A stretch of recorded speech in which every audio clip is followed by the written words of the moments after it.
Hey guys, here we are at 779 East 6th Street, unit number 2.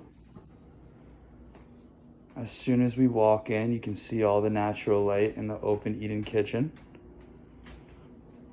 The first bedroom is right here. It's massive, super high ceilings. Makes it look even bigger than it already is. Fairly deep closet with a light.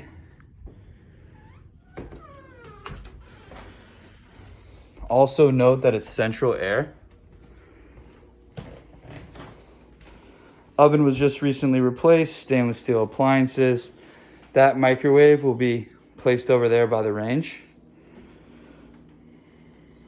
Tons of counter space, the island stays. Then here's the first bathroom. Bathtub with jacuzzi jets.